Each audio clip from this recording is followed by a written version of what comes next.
अभी बोलते हैं गुड आफ्टरनून क्लास। बच्चा, आज हम लोग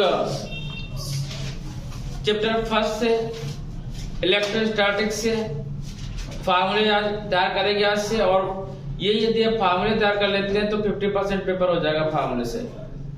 तो हम स्टार्ट करते हैं बच्चा। तो आइए, कॉपी और पेन लेके बैठिएगा, तो उसको नोट भी करते जाइए। तो पहला जो चैप्टर था इलेक्ट्रोस्टैटिक, सभी को पता है इलेक्ट्रोस्टैटिक मींस क्या होता है। इलेक्ट्रो माने चार्ज, स्टैटिक माने रुका हुआ। अब रुके हुए चार्ज की बात करेंगे, स्टॉपिंग चार्ज की बात करेंगे। इस चैप्टर में जो फर्स्ट फार्मूला है वो करंट का है, या इलेक्ट्रोस्टैटिक इलेक्ट्रोवायर चार्ज ले रहे हैं। क्यू इक्वल टू क्या होता है, एन ई। क्यू इक्वल क्या, एन ई। एन क्या है, एन क्या है, नंबर ऑफ इलेक्ट्रॉन, और ई क्या है, इलेक्ट्रॉन। क्यू क्या, चार्ज। ठीक है ना। तो फर्स्ट फार्मूला ये है। और आपको पता है कि चार्ज दो टाइप के होते हैं, एक पॉजिटिव चार्ज होता है और एक नेगेटिव चार्ज होता है। तो फर्स्ट फार्मूला में हमारा ये रहा। इसमें आपको पता है करंट आई इक्वल क्या होता है, Q by T. Q by T. I equal rate of change of charge called current. आवेश परिवर्तन की दर को धारा कहते हैं। ठीक है। सेकेंड फार्मूला हमारा ये है। अब इन दोनों से एक न्यूमेरिकल, इसके बाद हम लोग आगे बढ़ते हैं। न्यूमेरिकल क्या है, हाउ मच, क्वेश्चन लिखिएगा, how much electron in 1 coulomb of charge. एक कूलम आवेश में कितने इलेक्ट्रॉन होते हैं। तो बच्चा क्यू गिवन है हमारे पास 1 कूलम, और नंबर ऑफ इलेक्ट्रॉन पूछ रहा है। तो क्यू इक्वल टू क्या आता है, एन ई। क्यू की value 1 coulomb, N find out का आ रहा है, की वैल्यू 1.6 10 to power minus 19। तो एन इक्वल आएगा आपका 1/1.6 10 to power minus 19। माइनस 19 ऊपर जाएगा, प्लस का हो जाएगा।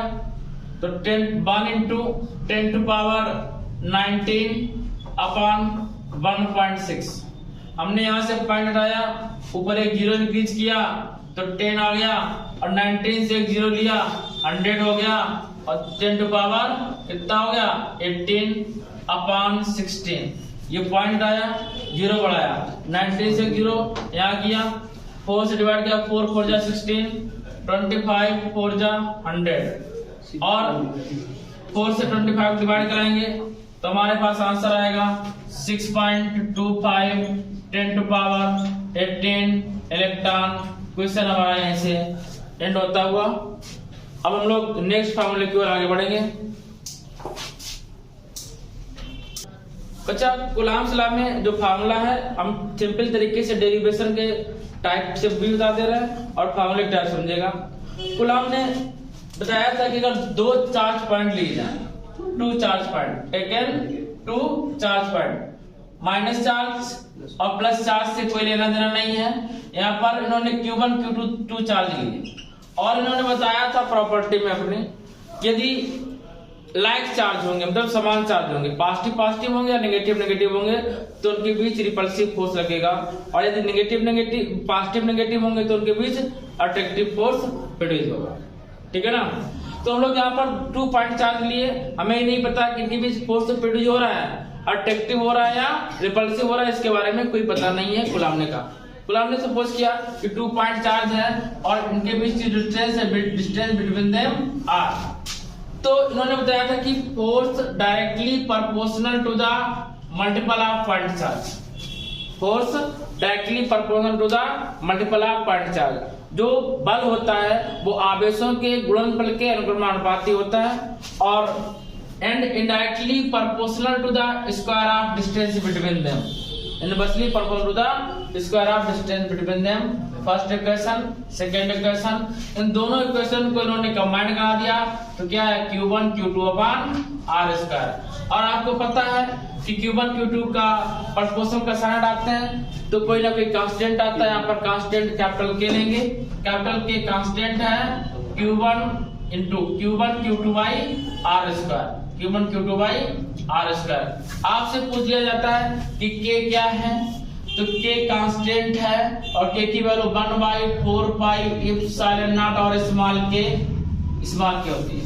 यहाँ पे बोला गया कि स्मॉल k क्या है, स्मॉल k क्या है, तो स्मॉल k ये तो कांस्टेंट है, कांस्टेंट मींस नियतांक, कौन सा, प्रोपोर्शनलिटी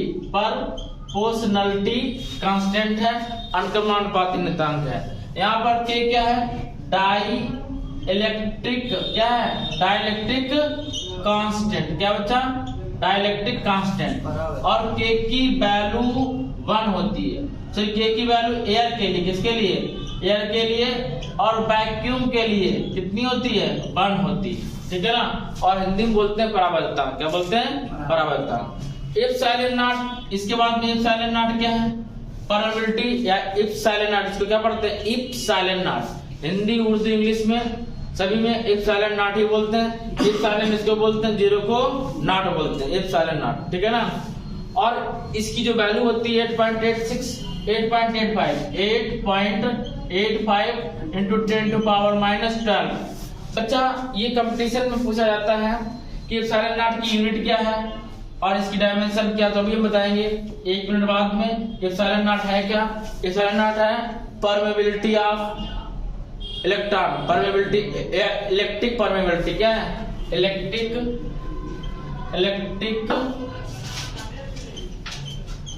परमिएबिलिटी, क्या है, इलेक्ट्रिक परमिएबिलिटी। तो अब की वैल्यू पुटअप करेंगे यहाँ पे, तो क्या आएगा, 1/4 पाई एप्सिलॉन नॉट के, 4 पाई 1/4 नॉट के Q1 Q2 by R square, ये आया बच्चा, ठीक है ना। अब आपको फाइंड करना था कि एप्सिलॉन नॉट की यूनिट क्या है। एप्सिलॉन नॉट को यहाँ भेज देंगे, तो एप्सिलॉन नॉट को यहाँ भेज दिया, F को अपान ले आएंगे, तो F को अपान ले 1/4 पाई के और अपान में F आया, ऊपर इंटू में था Q1 Q2 upon R square. तो इससे इसकी यूनिट हो जाएगी, देखिए 4 पाई की कोई यूनिट नहीं होती, के की भी कोई यूनिट नहीं होती है, फोर्स की यूनिट होती है न्यूटन और चार्ज की होती है कूलम स्क्वायर और आर की मीटर, तो क्या हो जाएगा, मीटर स्क्वायर। तो यहाँ पर यूनिट लिख देंगे, इसकी यूनिट जाएगी coulomb square upon newton metre square, इसकी यूनिट हो गई, ठीक है ना। आपसे पूछा गया एप्सिलॉन नॉट की डायमेंशन क्या है, तो आप डायमेंशन फाइंड कर सकते हैं। C चार्ज होता है, चार्ज की डायमेंशन होती है, चार्ज इक्वल होता है IT, क्या होता है, IT। देखो यहाँ पे ध्यान दीजिएगा, हमने बताया था कि I equal to Q upon T, तो Q कल क्या आएगा, IT आएगा, तो I की A टाइम dt 8T, तो यहाँ पर क्या हो जाएगा, AT स्क्वायर, क्या हो जाएगा, A स्क्वायर T स्क्वायर। और न्यूटन की ml T की पावर -2, ml T की पावर -2, मीटर की L स्क्वायर, मीटर की L स्क्वायर, अच्छा मीटर की L स्क्वायर, बात समझ आ रही है, मीटर की L स्क्वायर।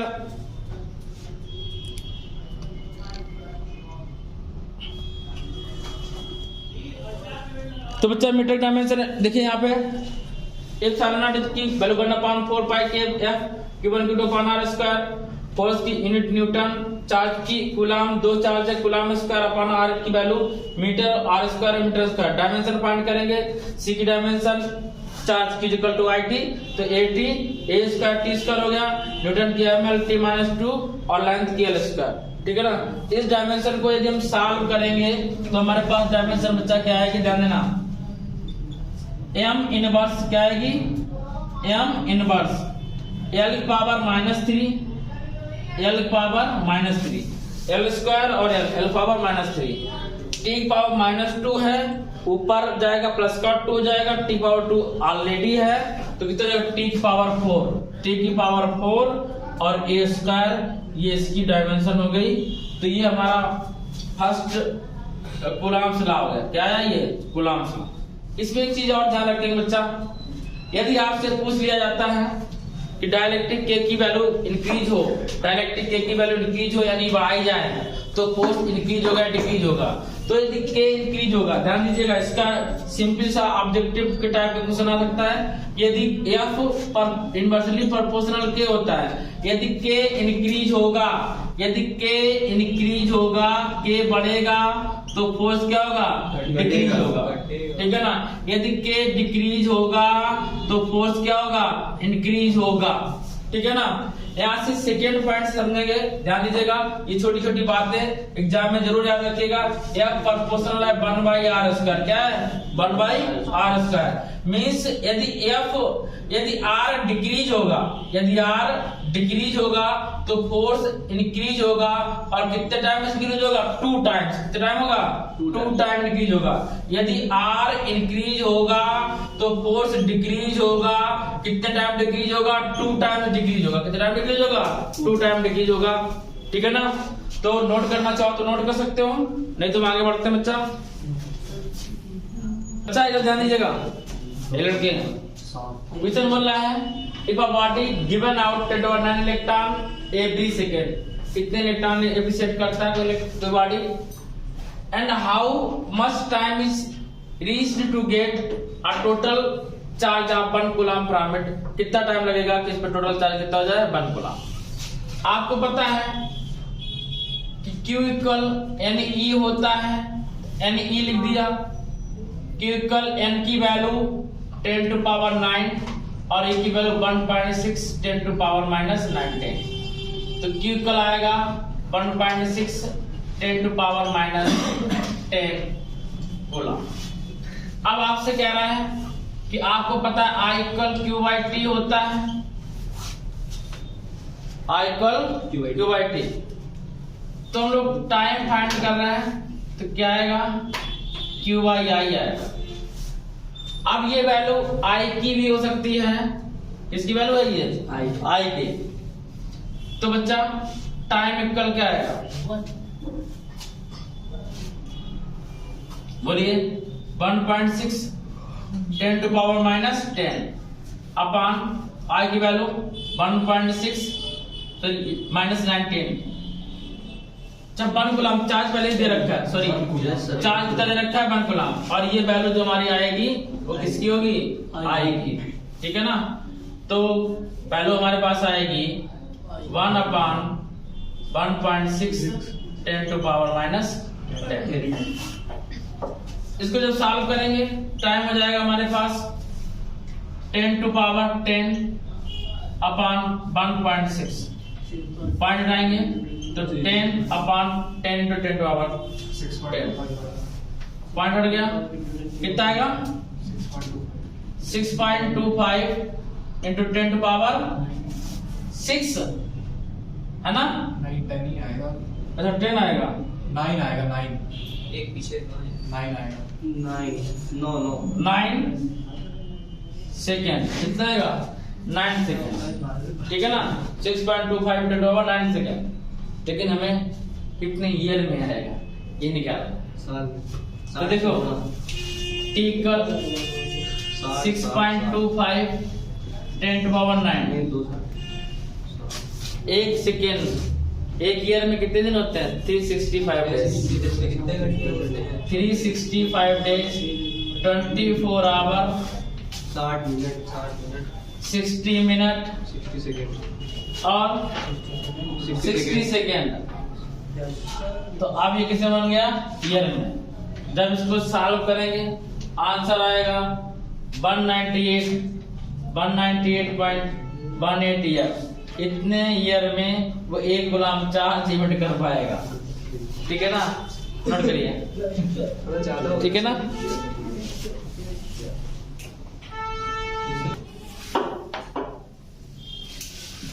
यहाँ देख लीजिए जब 1.6 से डिवाइड करा गया 1 में तो ये ऐसे आया है, ठीक है ना। अब आगे बढ़ाते हैं क्वेश्चन को। तो गाइस सब इंपॉर्टेंट क्वेश्चन है, आप लोगों को फार्मूले के साथ में क्वेश्चन मिल रहे हैं और ये हम अप्रॉक्स 7 डेज में कंप्लीट करवा दे देंगे। बट आप लोग वीडियो को देखते रहिए, शेयर करते रहिए और लाइक करना बच्चा बिल्कुल मत भूलिएगा। तो क्वेश्चन कह रहा है कि the side of an equilateral triangle is 2 centimetre 10 microcoulomb, 20 microcoulomb and minus 20 microcoulomb charge are placed at the three corners. Find the magnitude of electric force acting on the charge of 10 microcoulomb. तो बच्चा ध्यान दीजिएगा, इसे आपने एक triangle बनाया, 0 यहाँ पे प्लस 10 माइक्रोकूलम लिया, 20 माइक्रोकूलम लिया एंड माइनस 20 माइक्रोकूलम, तीन चार्ज लिए, साइड सबको पता है 2 सेंटीमीटर की है। हमें ये फाइंड करना है कि इस पॉइंट पे 10 माइक्रोकूलम वाले पॉइंट पे कितना फोर्स प्रोड्यूस हो रहा है। और ये जब बताया गया कि साइड 2 सेंटीमीटर की है, यानी कि ईच एंगल कितने डिग्री का है, 60 डिग्री का है। हमें ये बताने का ये प्रयास कर रहा है। हमें यहाँ पर मैग्नीट्यूड फाइंड करना है, तो यहाँ पे बच्चा दो फोर्स एक्टिंग करेंगे। एक फोर्स ये फोर्स एक्ट करेगा, इस फोर्स को बोलेंगे F। देखिए इसे 1 ले लिया चार्ज, इसे 2 चार्ज लिया, इसे 3 चार्ज लिया, तो इस पे एक फोर्स प्रोड्यूस होगा, इसे F13 चार्ज फोर्स बोलेंगे। और इस पे एक सेकेंड फोर्स क्रिएट होगा, इस फोर्स को हम लोग बोलेंगे F12 और इस वाले फोर्स को F13। तो पहले हम लोग F12 फाइंड करेंगे, फिर F13 फाइंड करेंगे। जब F12 फाइंड करेंगे, फोर्स F12 फाइंड करने के लिए, फाइंड फोर्स F12 फाइंड करने के लिए आपको फार्मूला पता है 9 × 10⁹, ये 1/4πε0 Q की वैल्यू होती है। ऐसा नहीं आ रही बच्चा, 9 × 10⁹ Q1 की वैल्यू कितना है, 10 × 10⁻6, 10 × 10⁻6, ठीक है ना, 10 × 10⁻6 हम इसकी बात कर रहे हैं। और सेकेंड 20 लिया, 20 × 10⁻6 अपॉन r स्क्वायर, 2 सेंटीमीटर है, इसको मीटर में कन्वर्ट किया और होल स्क्वायर कर दिया। तो बच्चा F12 हमारे पास आएगा 9 × 10⁹, 10 × 20 करेंगे 200 आएगा, इंटू 10⁻12 आएगा, 2 का स्क्वायर 4 आएगा, 10 का स्क्वायर -4 आएगा, 4 5 जा 20, 50 आएगा। बच्चा बात नहीं करिएगा, F12 कितना आएगा, 9 5 जा 45, 450 और 9 5 जा 45, 450, 10⁻4 ऊपर जाएगा, प्लस का हो जाएगा, 9 4 13 होगा, 12 लेस करेंगे कितना बचेगा, 10 बचेगा। ये माइनस का 4 है, ऊपर गया प्लस का 4 हुआ, 9 और 4 कितना हुआ 13, -12 से लेस किया कितना बचेगा, 1 बचेगा, ठीक है ना। तो F12 हमारे पास आएगा 4500 न्यूटन। ऐसे ही हम लोग फाइंड करेंगे F13। जब F13 फाइंड करेंगे, फार्मूला वही, ठीक है ना, चार्ज वही 10 × 10⁻6 और नया -20 10⁻6 और डिस्टेंस कितना 2 × 10⁻2 का होल स्क्वायर। तो जो F12 वैल्यू आई वही F13 वैल्यू आएगी, लेकिन यहाँ पे जो वैल्यू आएगी माइनस में आएगी 4500 न्यूटन। तो बच्चा ये F12 F13 में फाइंड हुआ, ये F12 फाइंड हुआ 4500 न्यूटन और ये F13 फाइंड हुआ -4500 न्यूटन। अभी हमें मैग्नीट्यूड फाइंड करना है फोर्स का कि मैग्नीट्यूड कितना होगा। इसके लिए हम आगे बढ़ते हैं, नोट करते हैं। टोटल फोर्स फाइंड करना था। देखिएगा ये ट्रायंगल था हमारा, साइड बना देते हैं, और इक्विलेटरल ट्रायंगल था, ये 60 डिग्री एंगल है, और ये फोर्स एक ये यूज हो रहा है, एक फोर्स ये, तो हम लोग एंगल लेंगे ये वाला, तो कितना होगा 120, 120, ठीक है ना। तो हम लोग फार्मूला पढ़े वेक्टर से, F vector equal road F1 square plus F2 square plus 2F1 F2 cos theta. तो F इक्वल बच्चा 4500। अब देखो हम 4500 नहीं लिखेंगे, हमें पता है कि दोनों वैल्यू सेम है, 4500 एक प्लस की एक माइनस की है, तो हम लेंगे F1 इक्वल, सपोज कर ले रहे हैं F1 इक्वल F और F2 इक्वल -F ले रहे हैं, क्या ले रहे हैं -F, और बाद में वैल्यू पुटअप कर देंगे। तो बच्चा F square plus -F square plus 2F -F और cos 120 -1 -1/2 एफ इक्वल आएगा बच्चा एफ स्क्वायर माइनस का स्क्वायर प्लस का हो जाएगा प्लस 2f माइनस एफ तो माइनस बाहर ले लिया एफ लिखा cos 120 की वैल्यू -1/2 तो माइनस माइनस प्लस हो गया 2 से 2 ठीक है ना और 2 से 2 खल्लास कर दिया मल्टीप्लाई में तो एफ इक्वल आया हमारे पास F square plus F square ठीक है ना इसको हम लोग लिख सकते हैं बच्चा रूट में 3f स्क्वायर एफ बाहर कॉमन लिया अंदर क्या बचेगा √3 तो टोटल फोर्स क्या आएगा एफ की वैल्यू है 4500 और √3 बस न्यूटन टोटल फोर्स हो गया ठीक है ना दैट्स ऑल बच्चा क्वेश्चन यहीं से एंड होता हुआ तो बच्चा आज के लिए बस इतना ही मिलते हैं नेक्स्ट डे नेक्स्ट वीडियो के साथ तब तक के लिए एस के सिंह का जय हिंद।